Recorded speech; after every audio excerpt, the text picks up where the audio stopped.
Hello friends, good morning. स्वागत है आप सबका हमारे यूट्यूब चैनल लर्नर्स क्लासेस में। हम पढ़ रहे थे घटना चक्र पूर्वावलोकन हिस्ट्री 2023 सेक्शन को, जिसमें आज का हमारा जो है चैप्टर रहेगा ब्रिटिश शासन का भारतीय अर्थव्यवस्था पर प्रभाव। तो चलिए शुरू करते हैं।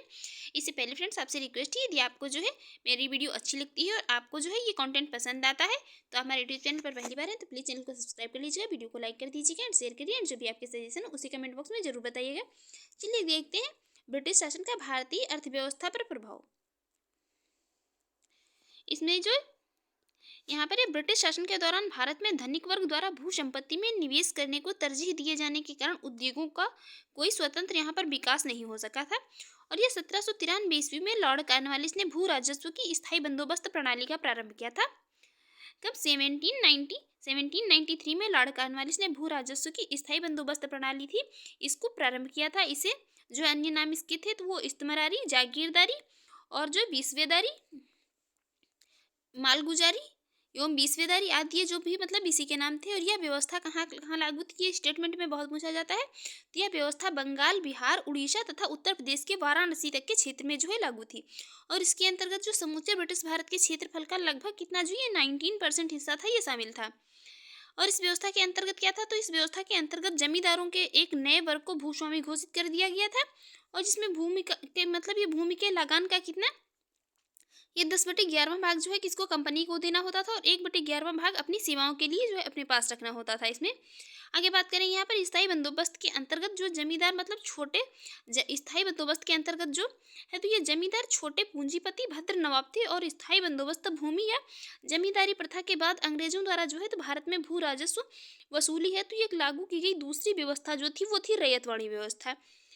ये दूसरी व्यवस्था जो थी तो ये रैयतवाड़ी थी। इस व्यवस्था का जो है जन्मदाता कौन थे इस व्यवस्था के रैयतवाड़ी के, तो वो थे टॉमस मुनरो और कैप्टन रीड। इन दोनों लोगों ने मिलकर इसको जो है प्रारंभ किया था रैयतवाड़ी व्यवस्था को। और इसे सर्वप्रथम लागू किया गया था तमिलनाडु के जो बारामहल जिले में, तमिलनाडु का बारामहल जिला है, वहाँ पर इसे रैयतवाड़ी व्यवस्था का सर्वप्रथम लागू किया गया था। उसके बाद यह व्यवस्था मद्रास, बम्बई के कुछ हिस्से और पूर्वी बंगाल, असम तथा गुर्ग जो कि मतलब आधुनिक कर्नाटक का एक भाग है, वहाँ पर भी यह लागू हो गई। इस प्रथा के अंतर्गत जो रैयतों को मतलब इस प्रथा ये जो रैयतवाड़ी प्रथा थी इसके अंतर्गत रैयतों को ये भूमि के मालिकाना और कब्जादारी अधिकार दे दिए गए थे। और प्रत्यक्ष रूप से या सीधे तथा व्यक्तिगत रूप से वे स्वयं सरकार को है जो भू राजस्व का भुगतान करते थे। कोई इसमें जो है बीच का मतलब जमींदार वगैरह नहीं था। तो इस व्यवस्था ने कृषक भू स्वामित्व की स्थापना की। और इसके अंतर्गत जो है कुल ब्रिटिश भारत के भू क्षेत्र का लगभग कितना, ये 51% हिस्सा जो है इसमें शामिल था। इस व्यवस्था के अंतर्गत जो है लागान की मतलब वसूली कठोरता से की जाती थी तथा लागान की दर भी जो है काफ़ी ऊंची थी इसमें। नेक्स्ट बात करेंगे यहाँ पर महलवाड़ी पद्धति। तो महलवाड़ी पद्धति में भू राजस्व व्यवस्था जो है कृषक के साथ नहीं बल्कि जो है ये प्रत्येक ग्राम अथवा ये महल मतलब जागीर का एक भाग के साथ स्थापित की जाती थी। इसके अंतर्गत क्या होता था, यदि कोई व्यक्ति अपनी भूमि छोड़ देता था वह तो ग्राम समाज उसको संभाल लेता था। ये महलवाड़ी व्यवस्था जो थी तो ये मतलब कृषकों के साथ नहीं बल्कि ये ग्राम अथवा महल के साथ लागू हुई थी। और इसमें क्या होता था, यदि कोई भी व्यक्ति जो है अपनी मतलब भूमि छोड़ देता था किसी कारण से, तो ग्राम समाज क्या करता था, ग्राम समाज उस भूमि को संभाल लेता था। और यह जो है यह ग्राम समाज ही सम्मिलित भूमि तथा अन्य भूमि जो होती थी इसका स्वामी हो जाता था। यह पद्धति कहाँ पर, तो यह पद्धति उत्तर प्रदेश, ये मध्य प्रांत तथा पंजाब के कुछ मतलब परिवर्तनों के साथ इसको लागू किया गया था। और जिसके अंतर्गत कुल ब्रिटिश भारत के कितने, ये कुल ब्रिटिश भारत के जो भू क्षेत्र का था कितना 30% हिस्सा इसमें शामिल था। नेक्स्ट यहाँ पर आगे बात करेंगे औपनिवेशिक शासनकाल में भारत सरकार के ये जो होम चार्जेस से थे तो इसके तात्पर्य इंग्लैंड में स्थित जो मतलब सेक्रेटरी ऑफ स्टेट द्वारा भारत सरकार की ओर से ये किया गया व्यय था। और इसमें शामिल थे क्या क्या, तो इसमें भारतीय सार्वजनिक ऋण एवं रेलों पर लगाई गई मतलब पूंजी, ये जो है इसमें भारतीय ये सार्वजनिक ऋण एवं ये रेलों पर मतलब लगाई गई पूंजी पर दिया गया ब्याज, भारत को दी गई ये सैनिक और अन्य सामग्री की लागत थी। और भारत के कारण इंग्लैंड में दिए जाने वाले नागरिक और सैनिक शुल्क, इंग्लैंड में राज्य मतलब सचिव का जो सारा खर्चा होता था कब तक, वर्ष 1919 तक का, ये किसको, तो ये भारत सरकार द्वारा मतलब यूरोपीय अफसर जो होते थे उनको दिए जाने वाले भत्ते और पेंशन ये सभी इसमें थे। और भारत के बाहर जो हुए युद्धों को लड़ने और अंग्रेजों द्वारा ये प्रयोग में लाई जाने वाली नीति ग्रह ये शुल्कों पर भारित नहीं थी। यहाँ पर यही आगे बात करेंगे ब्रिटिश काल में जो इम्पीरियल प्रेफरेंस, ये ब्रिटिश काल में एक शब्दावली थी इम्पीरियल प्रेफरेंस। इसका प्रयोग भारत में ब्रिटिश आयातों पर, ये जो ब्रिटिश आयातें होती थी ब्रिटिश आयातों पर दी गई विशेष रियायतों के लिए इसका प्रयोग किया जाता था। इसके तहत भारत में जो ब्रिटिश आयातों पर मतलब ये नाम मात्र का शुल्क या मतलब बिल्कुल भी नहीं शुल्क लगाया जाता था, जबकि भारत के निर्यातों पर क्या है, ब्रिटेन में भारी शुल्क लगाया जाता था। अब यहाँ पर आगे बात करेंगे धन के बहिर्गमन या अफवाह है ड्रेन मतलब कि ये राष्ट्रवादी परिभाषा का तात्पर्य भारत से ये धन संपत्ति और माल का इंग्लैंड में हस्तांतरण था, जिसके बदले में भारत को इसके समतुल्य कोई भी आर्थिक वाणिज्यिक या भौतिक मतलब प्रतिलाभ नहीं मिल पा रहा था। दादा भाई नौरोजी ने ये धन के जो बहिर्गमन सिद्धांत, ये दादा भाई नौरोजी थे, तो उन्होंने ये जो धन का बहिर्गमन सिद्धांत में के सबसे पहले और सर्वाधिक प्रखर मतलब प्रतिपादक थे। कौन? दादा भाई नौरोजी। उन्होंने अपने एक मतलब लेखों एवं पुस्तकों में, जिसमें इनकी पुस्तक है इंग्लैंड डेप्ट to India, poverty and British rule in India, the wants and means of India तथा ये on the commerce of India, ये सभी पुस्तकें हैं किसकी? दादा भाई नौरोजी की। इसमें इन्होंने इनके माध्यम से ये अफवाह सिद्धांत जो था इसका प्रतिपादन किया था।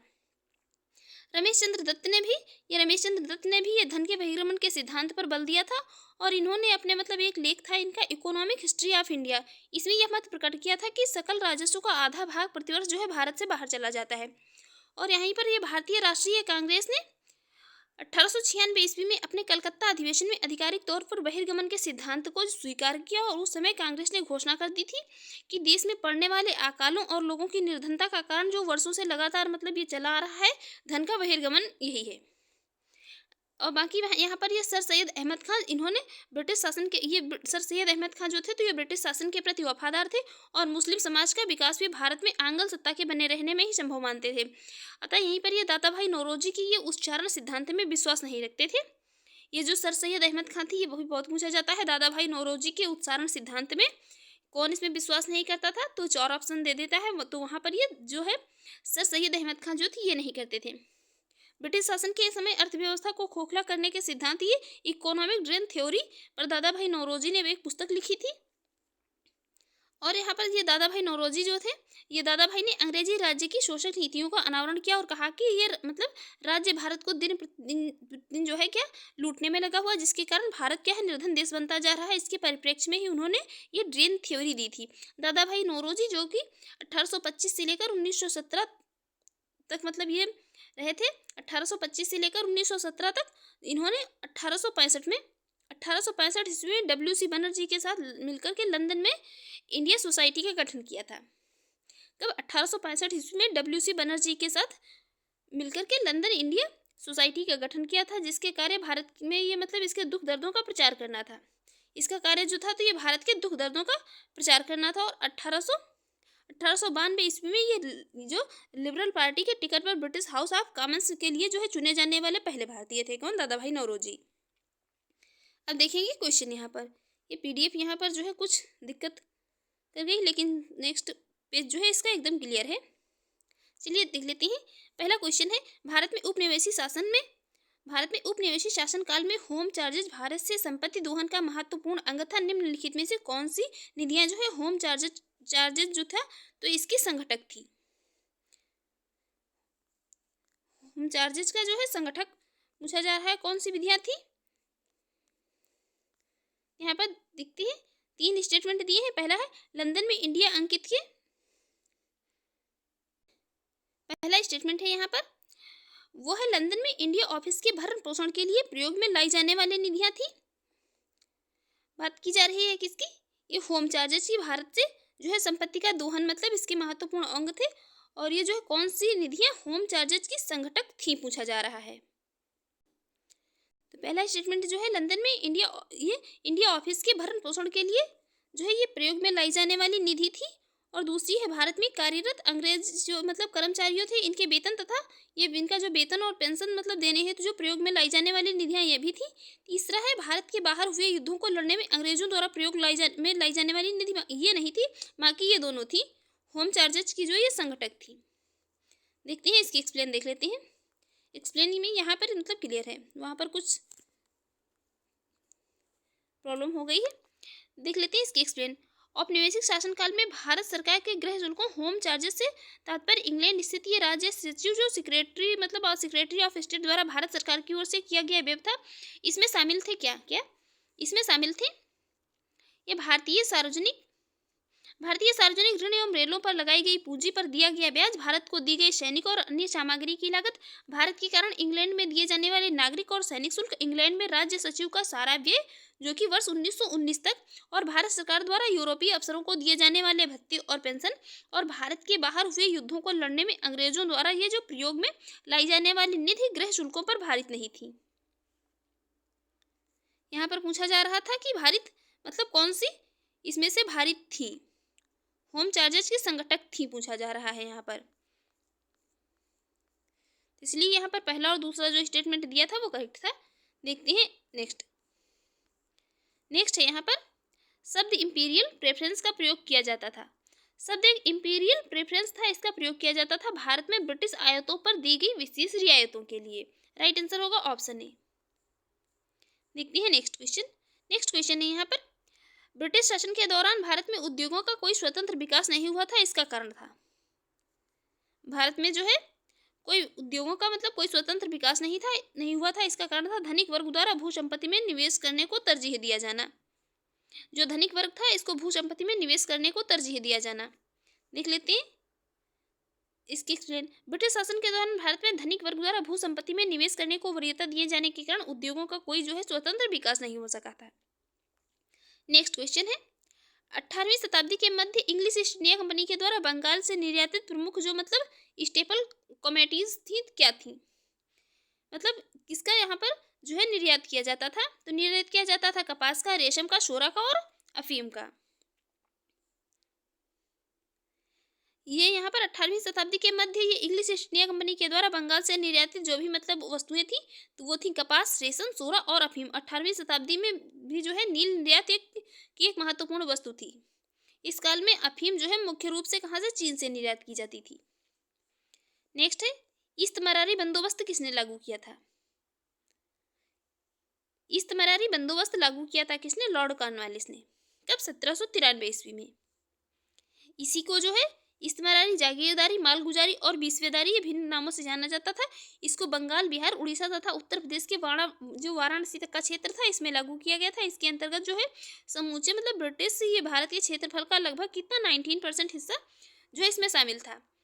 और इस व्यवस्था के अंतर्गत क्या था, तो जमींदारों के एक नए वर्ग को भूस्वामी घोषित कर दिया गया था, जिसे भूमि के लगान का 10/11 भाग कंपनी को देना होता था और 1/11 भाग अपनी सेवाओं के लिए अपने पास रखना होता था।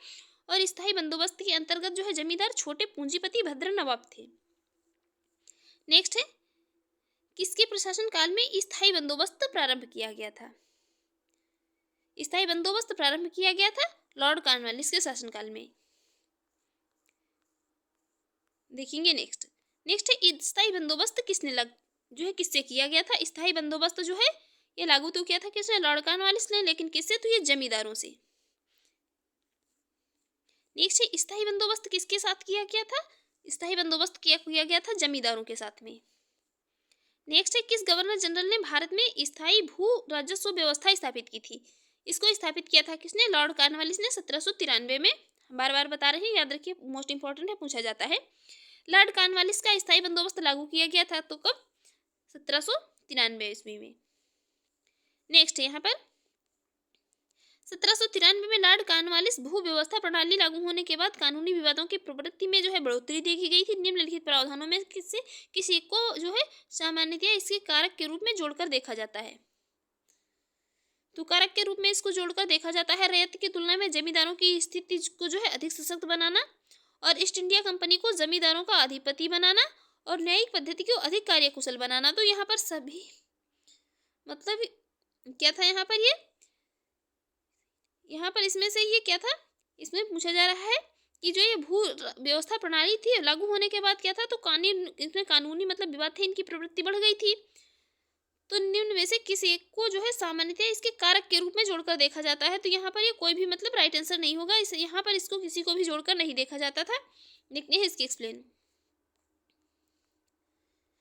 1793 में लॉर्ड कॉर्नवालिस द्वारा ये प्रारंभ स्थायी बंदोबस्त जीत हुई। तो ये जमींदारी व्यवस्था वाली भू व्यवस्था प्रणाली में जमींदारों का जो है मतलब जमींदारों का भूमि पर वास्तविक अधिकार स्वीकृत कर लिया गया था, जब तक वे लागान मतलब एकत्र कर और उसके 10/11वां भाग सरकार को देते थे। लेकिन जमींदारों का भू क्षेत्र निर्धारित नहीं था और लागान रहित अनुदान भूमि, चारागाह, प्रति आदि भूमि निर्धारित न होने के कारण कानूनी विवाद बढ़ गए थे और जमींदारी एवं जो कसक के बीच अनेक मध्यस्थों के कारण भी जो है विधिक मतलब वादों की संख्या में बढ़ोतरी हुई थी।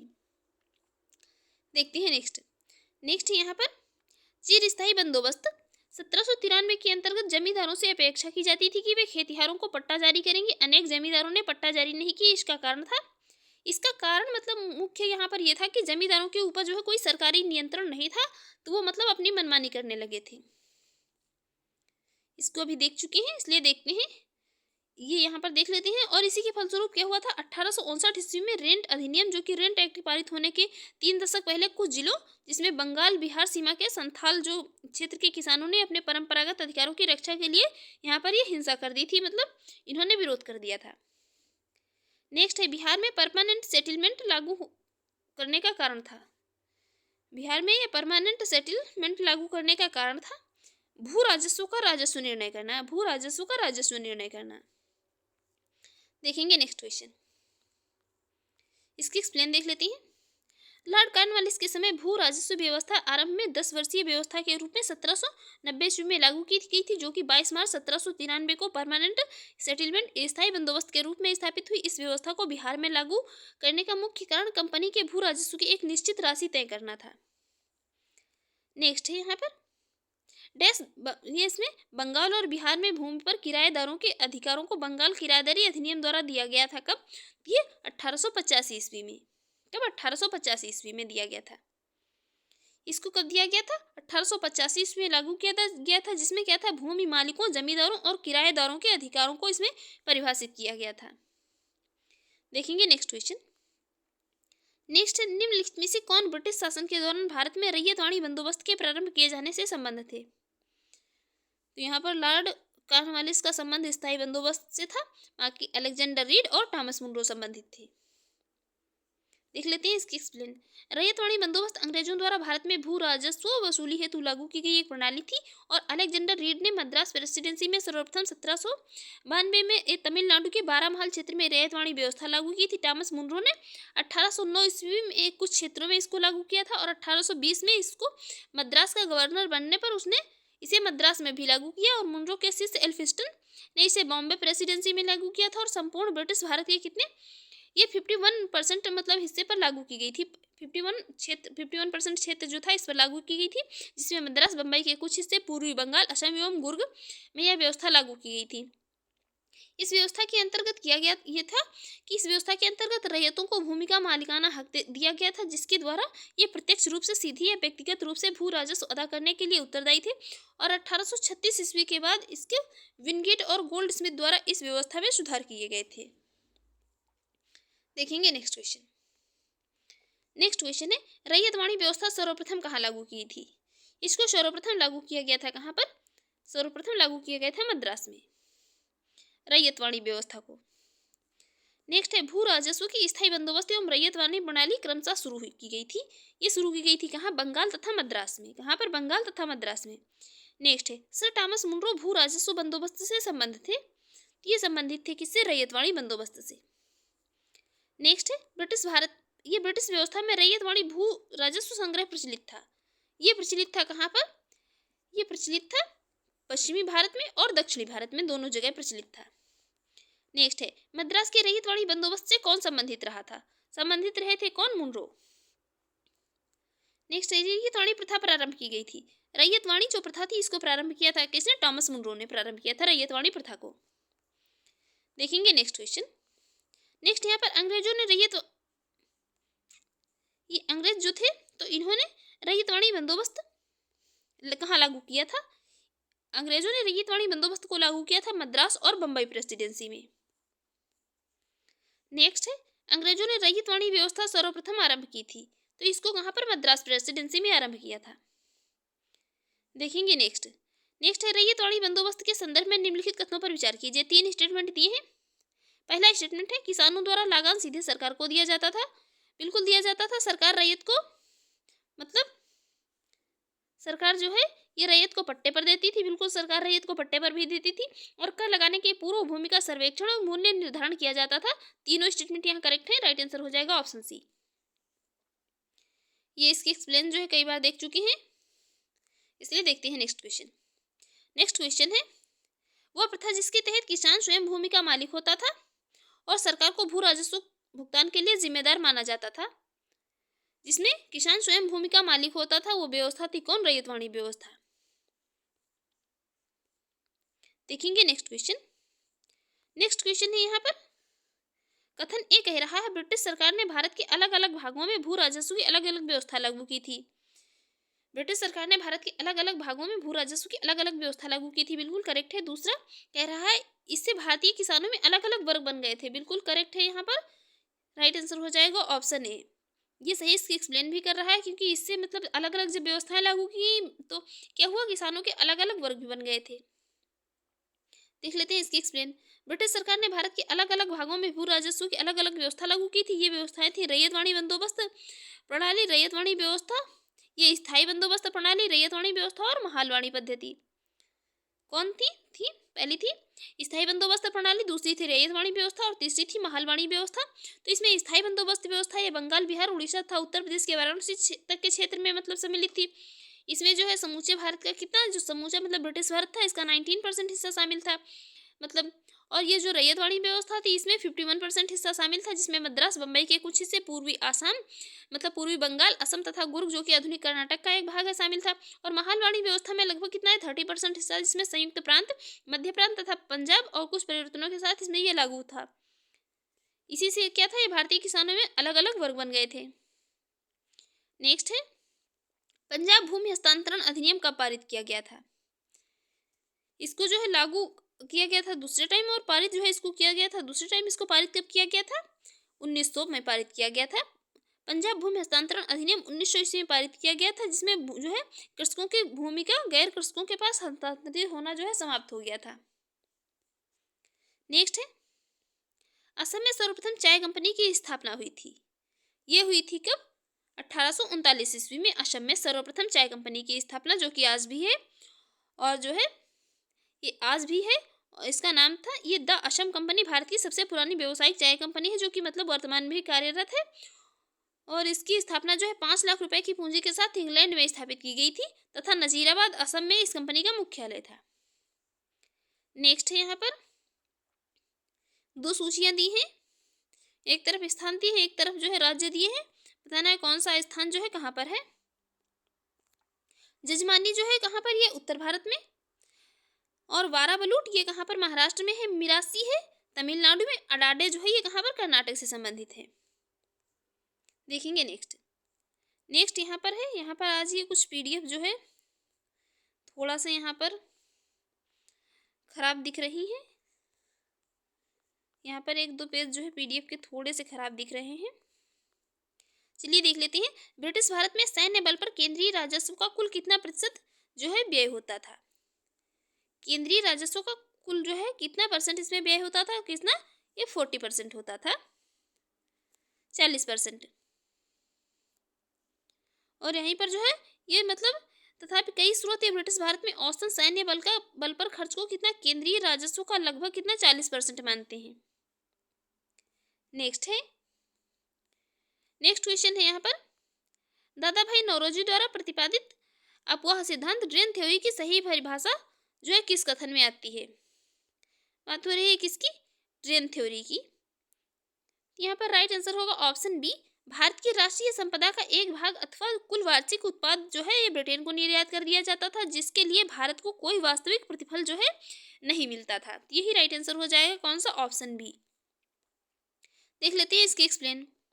धन के बहिर्गमन या अफवाह की जो मतलब ये राष्ट्रवादी परिभाषा का तात्पर्य भारत से धन संपत्ति और माल जो है इसका इंग्लैंड में हस्तांतरण था, जिसके बदले में भारत को इसके समतुल्य कोई भी आर्थिक, वाणिज्यिक या भौतिक प्रतिलाभ जो है नहीं मिलता था। अफवाह सिद्धांत के तहत इसी जो है अप्रतिफलित निर्यात पर बल दिया गया था। और दादा भाई नौरोजी धन के बहिर्गमन के सिद्धांत के सबसे पहले और ये सर्वाधिक प्रखर प्रतिपादक थे। उन्होंने उनकी मतलब पुस्तकें थी इंग्लैंड डेब्ट to India, poverty and and British rule in India, the wants and means of India, the दूसरी थी द मतलब on the commerce of India. ये सभी इनकी पुस्तकें थी, इनके माध्यम से इन्होंने अपने ये अफवाह सिद्धांत का प्रतिपादन किया था। नेक्स्ट क्वेश्चन देख लेते हैं। नेक्स्ट है, निम्न में से किसने निकास के सिद्धांत का प्रतिपादन किया था? ये किया था किसने? दादा भाई नौरोजी ने। नेक्स्ट है, अंग्रेजों के शासनकाल में भारत की आर्थिक दोहन के सिद्धांत को किसने प्रतिपादित किया था? ये किया था किसने? दादा भाई नौरोजी ने किया था। नेक्स्ट है यहाँ पर कथन अभिकथन ए है, ब्रिटिश काल में सामान्यतया भारत का व्यापार संतुलन अनुकूल था।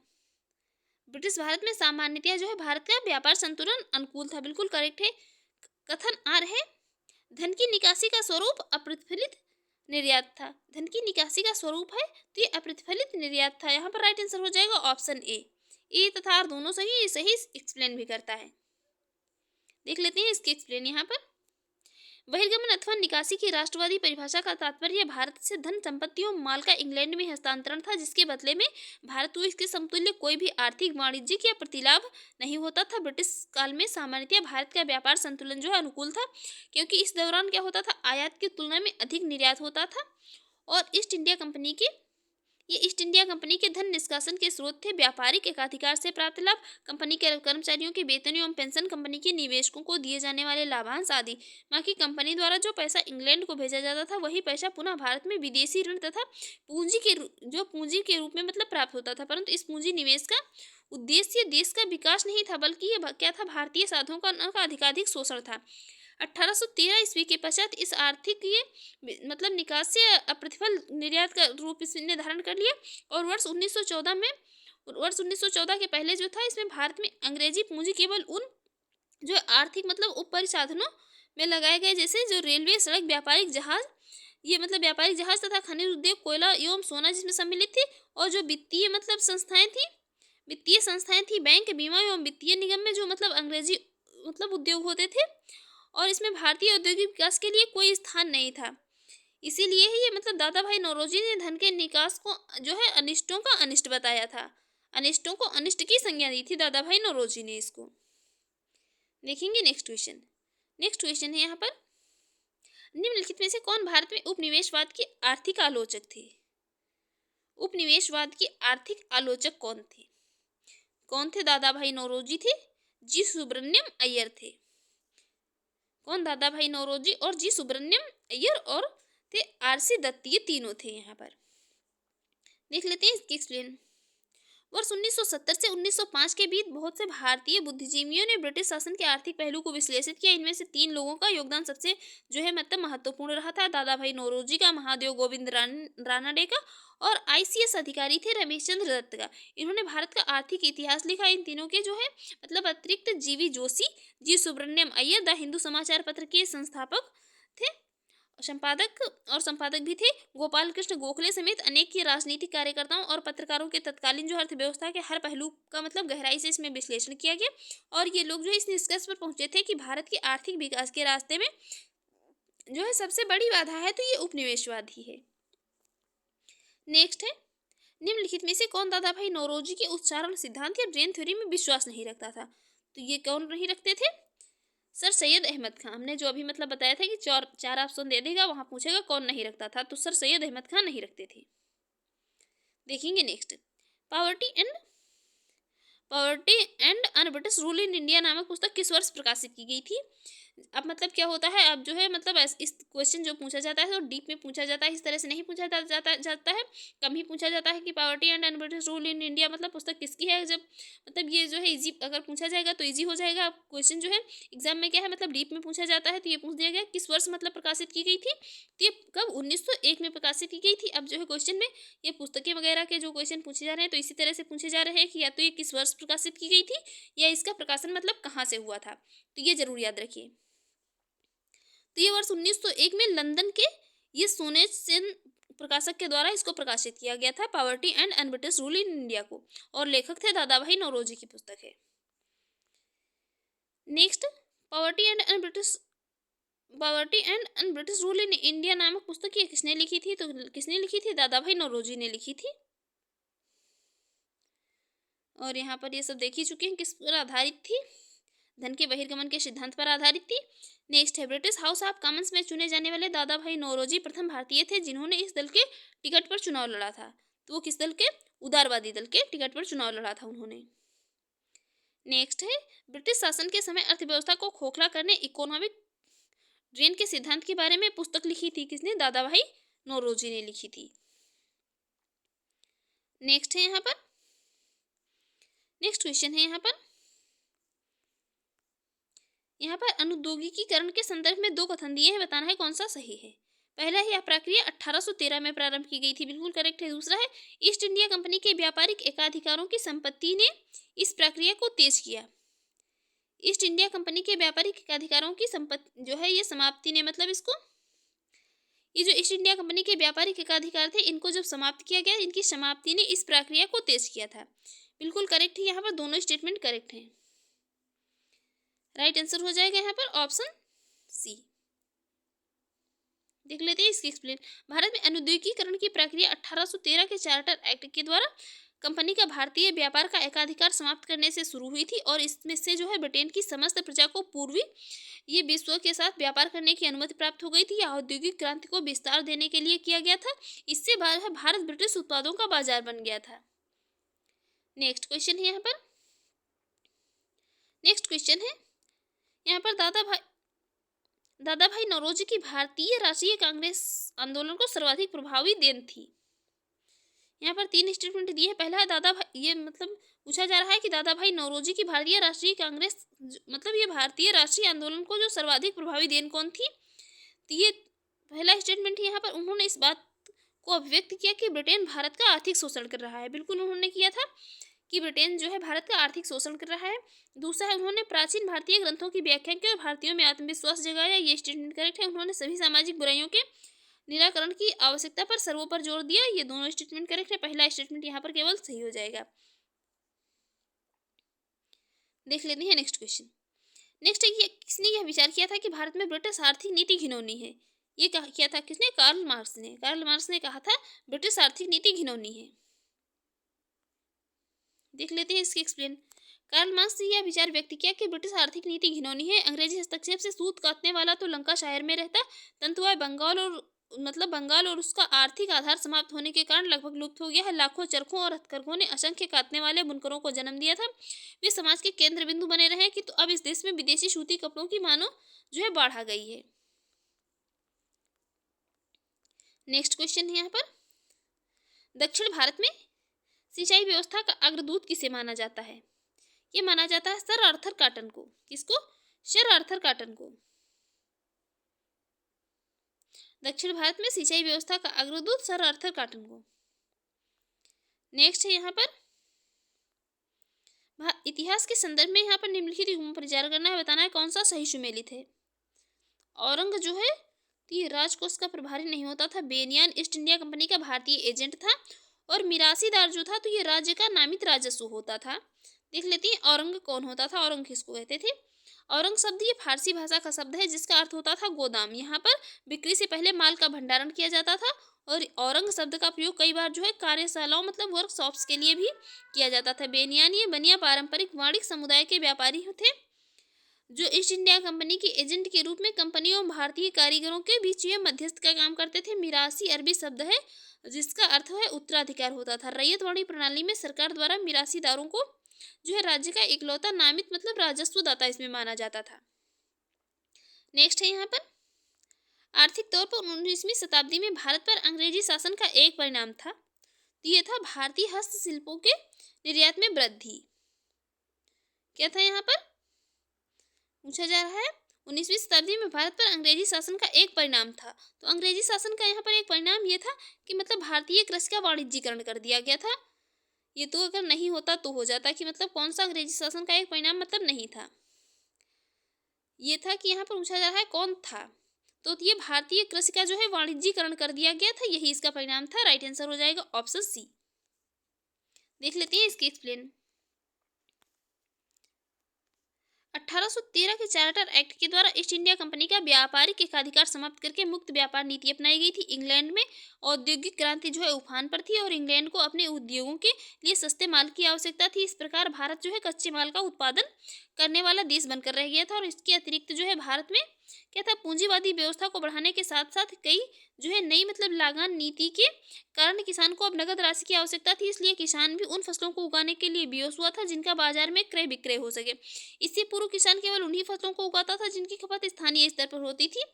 अब जो है मतलब क्या, चाय, रबर, कॉफी, ये जो है चाय, रबर, कॉफी, नील, रेशम, जूट और जो तंबाकू जैसी वाणिज्यिक फसलों के उत्पादन की शुरुआत हुई थी, जो ब्रिटिश पूंजीवाद की जो है क्या पहली पसंद थी। इन फसलों के लिए उन्हें यूरोपीय बाजारों में अत्यधिक कीमत प्राप्त होती थी और इस प्रकार उत्पादन के स्वरूप और प्रकृति में क्या है, ये प्रकृति में मूलभूत परिवर्तन हुए और भारतीय कृषि का है इसमें वाणिज्यीकरण हो गया था। नेक्स्ट क्वेश्चन है यहाँ पर, नेक्स्ट और जो है ये लास्ट क्वेश्चन है, निम्नलिखित में से कौन सा कथन औद्योगिक क्रांति के द्वारा 19वीं शताब्दी के पूर्वार्ध में भारत पर ये बड़े प्रभाव की सही व्याख्या करता है।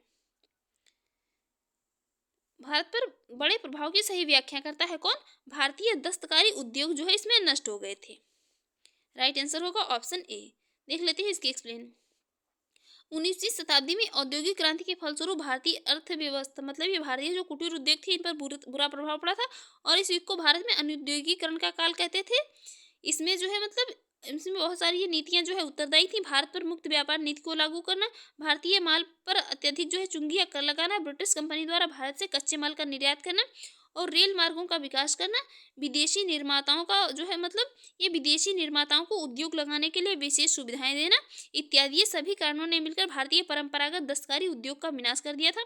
इस संबंध में कार्ल मार्क्स ने कहा था, जो कार्ल मार्क्स इन्होंने लिखा था, यह अंग्रेज घुसपैठिया था जिसने भारतीय मतलब ये खड्डी को तोड़ दिया है, चरखे का नाश कर दिया है। जो देश सूती वस्त्रों के लिए जाना जाता था उसे सूती वस्त्रों से भर दिया है। तो फ्रेंड्स, आपको हमारी ये वीडियो अच्छी लगी हो और आपके एग्जाम के लिए यूजफुल रही हो तो हमारे यूट्यूब चैनल पर पहली बार है तो प्लीज़ चैनल को सब्सक्राइब कर लीजिए, वीडियो को लाइक कर दीजिएगा एंड शेयर करिए।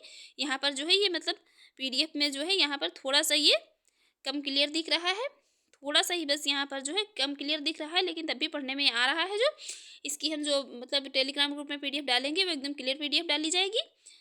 तो थैंक्स फॉर वॉचिंग।